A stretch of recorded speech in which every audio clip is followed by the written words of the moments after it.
దోస్తులు దోస్తులు అని అనుకుంటాం గాని ఆపతున్నప్పుడే తెలుస్తది దోస్తు లెవెల్ దుష్మన్ లెవెల్ అనేది. నిన్న చెప్పకుండా సినిమాకు పోయినా కొంపదీసి దాని గురించి కావచ్చునా? మాటలేమో బెల్లాలు, కడుపులోనేమో కత్తులు. ఏంద్రా సిరి, నిన్నే అలా ఎండకు నీకు బీపీ ఎక్కువైనట్టున్నది, ఏడు మీద చిరుబోర్లాడుతున్నావు. అదేరా మా దోస్తు భానుప్రియ లేదా? ఎందుకు లేదు, పొద్దుగాల బండి మీద పోతుంది కదా. కదా, నేను బండి అడిగితే పెట్రోల్ లేదని చెప్పింది తెలుసా? మరి రోజులు గట్లున్నారా? దోస్తు కదా నీకు బండిస్తే పెట్రోల్ కు మళ్ళీ తిప్పలు పడాల్సి వస్తుంది అనుకున్నదేమో.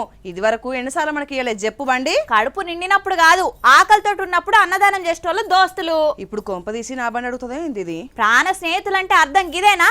ఇక నీ కడుపు నింపి అలా కడుపు ఎండబెట్టుకోమంటావా ఏంది? వానకాలంలో నీళ్ళు అందరు ఇస్తారు, ఎండాకాలంలో ఇచ్చేటోళ్ళకే ఓ రేంజ్ ఉంటది. ఈ అన్నం చూడు, కరువు కాలంలో ఏం దానం చేస్తుండో.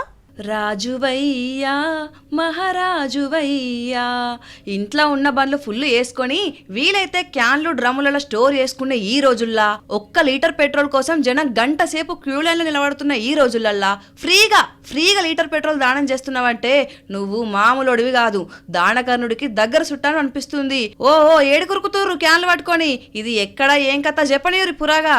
తిరుపతి జిల్లా తనపల్లిలా ఓ పెట్రోల్ బంక్ ఓనర్ పెట్టిన బంపర్ ఆఫర్ అనాలనా, సేవా కార్యక్రమం అనాలనా, మీరే డిసైడ్ చేసుకోర్రి.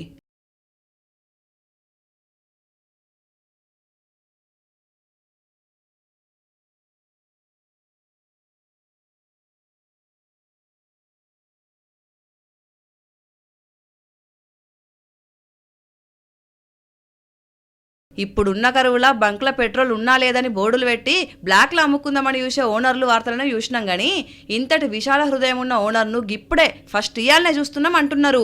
ఇగో ఈ కటౌటి అదివినోళ్ళు ఓన్లీ బైకులకు మాత్రమే సుమి. ఈ తమ్ముడు ఇదివరకు హెల్మెట్లు కూడా దానం చేసిండు.